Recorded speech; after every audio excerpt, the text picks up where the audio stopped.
अपनात्मा परमात्मा कहते हैं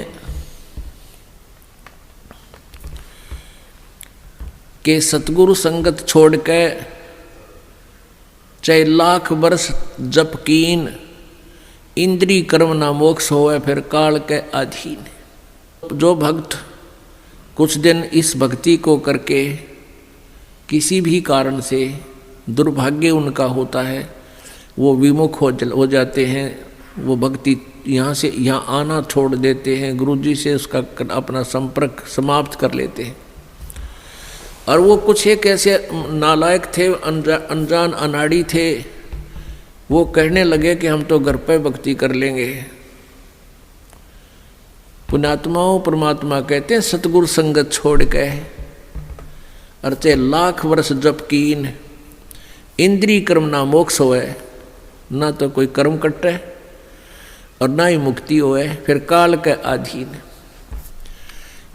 पुण्यात्माओं हमें यहाँ से 21 ब्रह्मांड काल के और सात संग ब्रह्मांड इस परब्रह्म के, इनको पार करके जाना है। और जब यहाँ से भक्ति युक्त प्राणी चलता है, यदि उसके साथ सतगुरु नहीं है, वो नहीं जा सकता 10 कदम भी।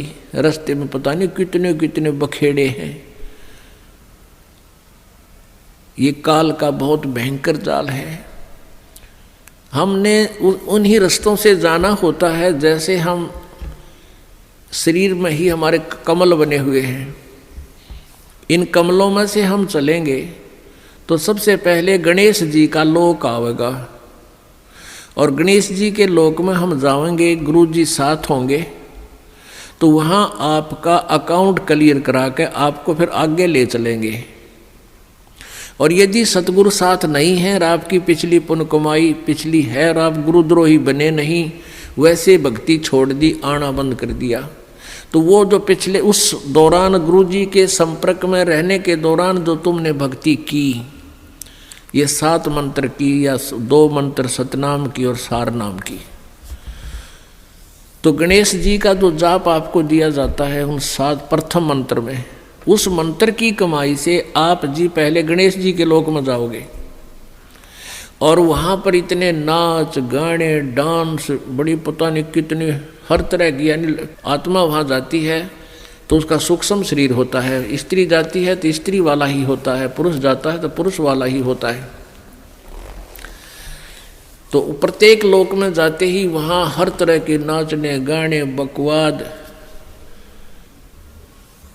तो अकाउंट कराना तो भूल जाते हैं, उस रेस्टोरेंट में भ्रमित हो जाते हैं।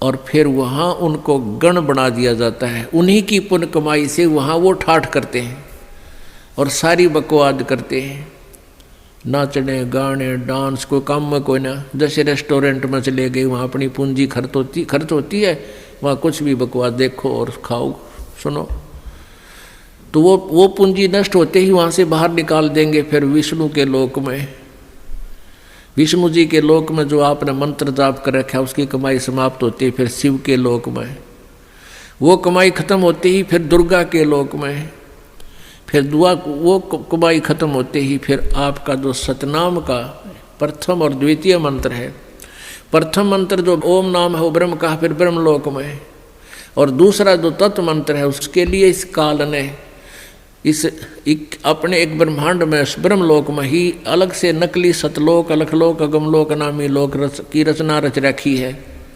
उस दूसरे मंत्र की जो सतनाम के अंदर जो 2 मंत्र हैं उसकी कमाई से उसको ऊपर नकली सतलोक में छोड़ देते हैं।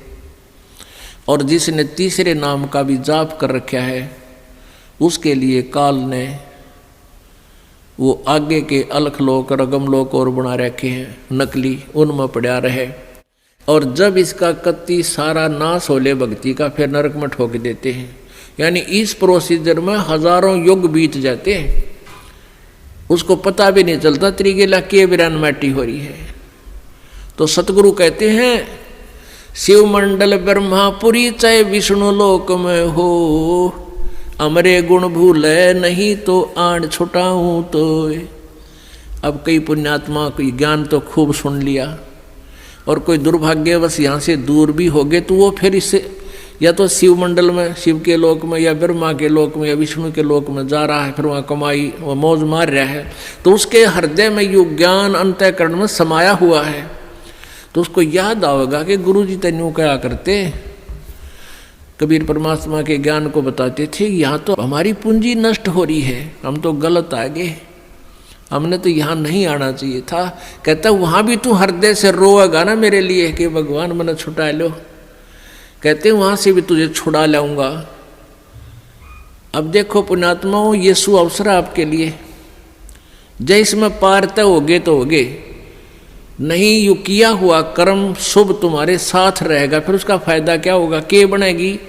परमात्मा कहते हैं शिव मंडल ब्रह्मापुरी चाहे विष्णु लोक में हो और हमारे गुण बोलना नहीं तो वहाँ भी आण छुटाऊं तो। मान ले आप चले गए गुरु जी से, यहाँ से विमुख हो गए और आप चले गए विष्णु जी के लोक में, और वहाँ आपको याद आ गई, ओहो रही हम तो गलत आ गए भगवान, यहाँ तो बहुत गलत आ गया, हमारी पूंजी नाश होगी।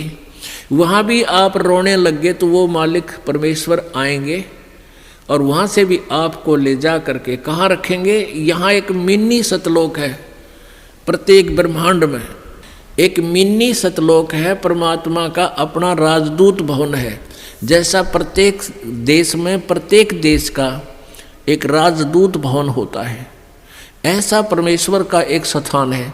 तो उन आत्माओं को जिनकी पूंजी व्यर्थ ना होने दी, जिन याद आएगी, उनको वहाँ से लेकर वहाँ रख देंगे अपने मिनी सतलोक में और बीज रूप में। और वहाँ परमात्मा के लोक में, मिनी सतलोक में परमेश्वर की तरफ से सब आपको सुविधाएं आहार मिलेंगे, उससे आपकी पूंजी नष्ट नहीं होगी। उस वापस फिर उस पूंजी के आधार से आपको फिर पटकेगा परमात्मा सतयुग में। सतयुग में आप हजारों लाखों वर्ष तक जियोगे, लेकिन साधना गलत करोगे, क्योंकि आप नीचे आने के बाद भगवान की कति नहीं मानते और जैसा भी काल ने भ्रमित कर रखा है वही साधना पर लगे रहोगे। लेकिन वो सुविधाएं, वो सुख आपको होंगे पूर्व जन्म की कमाई से, भक्ति से। और आप सोच रहे होगे कि मैं जो भक्ति कर रहा हूँ, ये साधना कर रहा हूँ, मुझे इसी से सुख है। इस प्रकार सतयुग त्रेता द्वापर में आप अपने पुण्यों का नाश कर लोगे, कभी राजा बनोगे, कभी पृथ्वीपति बनोगे, कभी स्वर्ग में जाओगे हैं, और फिर आप कलयुग में होगे। और कलयुग में आपका मानव जन्म होगा, फिर यही प्रोसीजर फिर होगा आपको, फिर कभी आकर के हजारों लाखों युगों के बाद ये सुअवसर प्राप्त होगा। जो परमात्मा की शरण में नहीं रह पाए, अभी आपको बताया 2 प्रकार भक्ति नाश होता है। एक तो परमात्मा से विमुख हो गए और उन्होंने अपने सभी मंत्रों की कमाई ऊपर ब्रह्मालोक, विष्णुलोक, शिवलोक, दुर्गालोक, ब्रह्मलोक और अलखलोक, अगमलोक में, नकली में समाप्त कर दी। उसने तो कई लाख युगों के बाद फिर मनुष्य जीवन यहाँ पृथ्वी पाओगा, और फिर सतयुग त्रेता द्वापर में जो शेष कमाई है वह खोएगा। फिर कलयुग में ही, किसी कलयुग में दाव लगे तो लगे इस समय जन्म होने का। एक दूसरा वो होगा जो परमात्मा याद आ गया विष्णु लोक में जाकर, उसको परमात्मा ले गए छुड़ा कर अपने रख लिया मिनी सतलोक में, और वहाँ से फिर पटक दिया। तो वो भी सतयुग से जन्म लेता हुआ बीच में राजा, चक्रवर्ती राजा, पता नहीं के बन के अपने पुण्यों को बहुत को नष्ट फिर भी कर लेगा। और फिर कलयुग में इसी समय बिचली पीढ़ी में ही दाव लगेगा, लगे तो लगे ना भी लगे।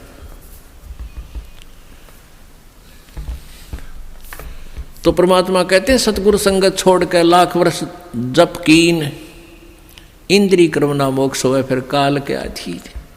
जब ये प्राणी यहाँ से चलता है, आगे नरी अप्सराएं नाच रही होती हैं या युवा देवता होते हैं, दोनों तरफ के मेल फीमेल को अट्रैक्शन करने के लिए इसने पूरा जुगाड़ कर रखा है। और सबसे बड़ी कमजोरी है इस जीव की, वो फिर भूल जाता है, सब कुछ भूल जाता है और काल के जाल में फंस जाता है।